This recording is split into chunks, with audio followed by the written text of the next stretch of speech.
There are two hurdles in anime, One Piece and Gundam. I am now going to cross into Gundam. Hello, I am Ben from Boomer Base, a complete Gundam novice. After watching Gundam Requiem for Vengeance and reviewing a franchise such as Gundam as a complete noob, I was overwhelmed with how amazing the community was.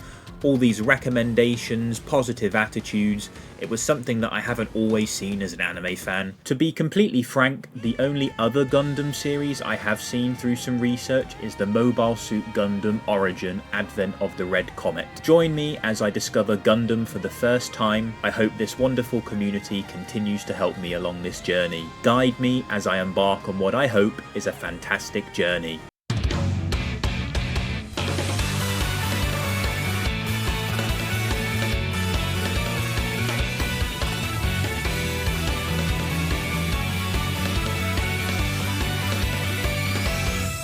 Today, I am here to talk about Episode 3 of Mobile Suit Gundam The Origin, Dawn Rebellion, or OVA 3 or Movie 3, to be honest, I'm not really too sure. So a few years have passed since Movie 2, Casval has enrolled at the academy as Shah now, so I was kind of right I think then, but ripped in pieces, real Shah. Man got used and duped and died. I mean, I know the bad Shah, well, Casval is a monster, but that was kind of rude and mean to be fair. Like, despite knowing the real Shah for a little time, he was cool. I think he would have been a great person with time to come, but he just got binned very quickly. We get to see a grown-up Garma, which is kind of cool, little twinkly boy, although by the end of the episode or movie or OVA, I do like him a little more. He has a lot more gumption, I would say. Then the ending ends with a fight against Earth Federation, which I was not expecting with the rebellion of the Third Years. But so far, this is my favourite episode.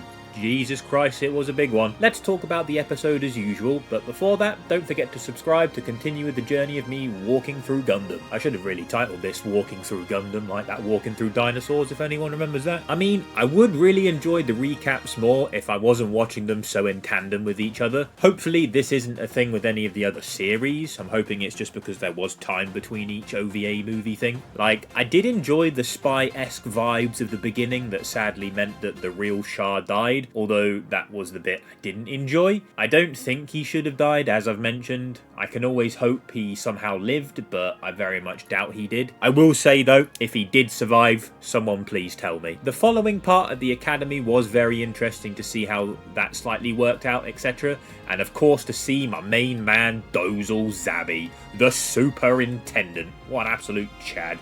A man among men, Dozle. He so far is my favourite character, and I'm sad that he is on the bad side, but we obviously haven't seen the, quote-unquote good side yet, so there's still time. Seeing the small montage of school life was actually weirdly interesting for me.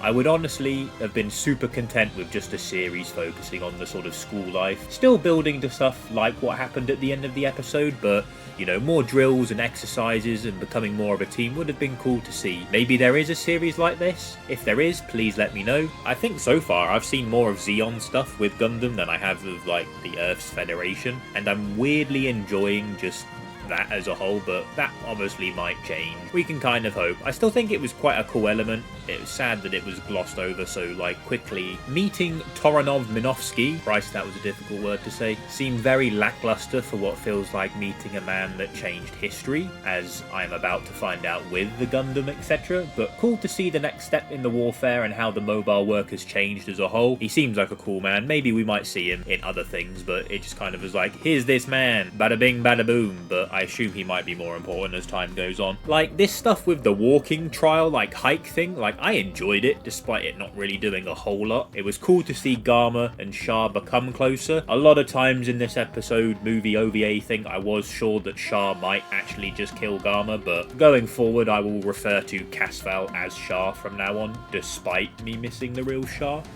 R.I.P. It was good to see Shah weaseling his way with his schemes etc. He's a bloody clever man, I have to admit. We only got to see a small amount of Artesia this episode, but for now she's not dead, so I will take it. The real Shah's dad, whatever his name was, it's sad that he thinks his son hates him and that he hates his son and their relationship as a whole. ended so sadly. Like, I wish he could learn the truth and be proud of his son. The ensuing sort of Splatoon drill with the tanks, again, was really cool to see. I wish we honestly got more of that, or at least get more of that. I enjoyed seeing Shah in his element, etc., and showing his people to do better, getting them to coordinate better. But what comes next? Jesus Christ. Shah speaking out against the Earth Federation Hyagis, getting slapped. I was shook, I was gobsmacked. I was like, holy fuck, is he about to just beat up everyone? Go Super Saiyan? I had no clue. And then he just rallied all the students up with Garma, make him pick it up. Like, I literally don't have words. Like, man was humiliated in front of Shah. As always, I'm a big fan of seeing Shah Casval in his element when he goes a bit sort of mean. But I weirdly hope Shah doesn't kill Garma. Like,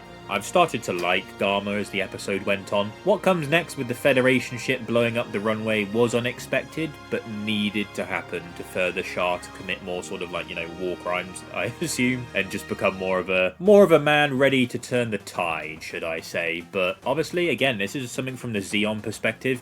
I don't know if that was an accident by Earth Federation or what. It was just then framed in a way that was like, they've done this on purpose and whatnot. So it will be interesting to watch from the good guy's point of view at one point, but no, me, I'll end up hating it. Seeing Giran Zabi get shut down by Degwin, because Degwin loves Garma, was actually so sweet. Like, I was fully not prepared for that. Like, I've not liked Giran. Degwin now, that man's behind Dozal, to be fair. The whole ending, really, of Shah rallying Garma and the students to commit, like, a small rebellion was pretty darn crazy, to be fair. Like, I honestly was not expecting that at all. Like, there were bullets. There were live bullets, and students will die. And it was a crazy good fight for, like, a 20-minute segment. Like, it was all well choreographed. It was all very well planned and done. It was strategic and on point. And it was crazy to see Shah's leadership prowess in command as well. Like, he is shit hot when it comes to this stuff. It's very cool. Seeing the guns and the slight war-esque vibes was still pretty decent. Very minimal Gundam fighting, and it's weirdly my favourite episode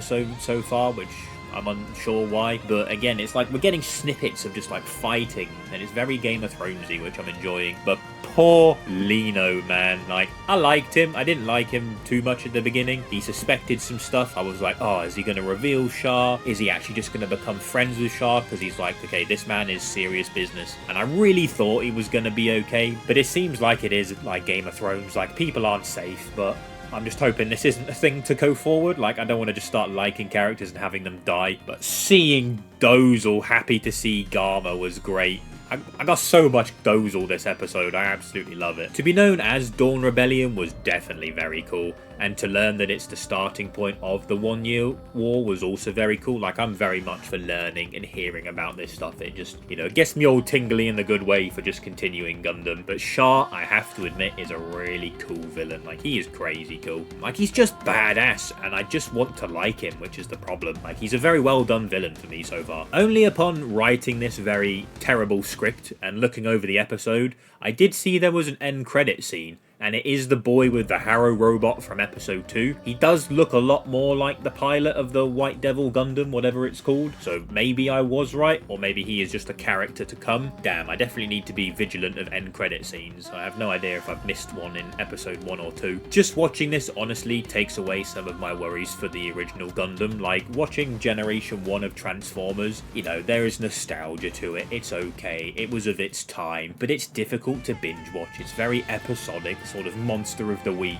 Like, the odd episode is okay, and I'm sure there is good part to it, but it just hasn't aged amazingly.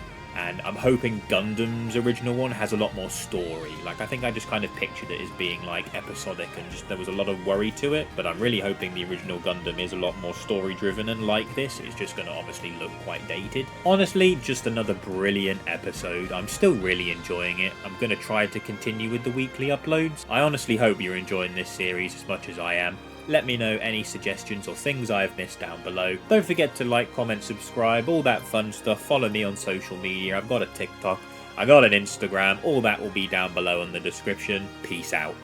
Hey, thank you for watching the video. Click the button to keep watching, or click the other video for more videos, and don't forget to subscribe. Thank you.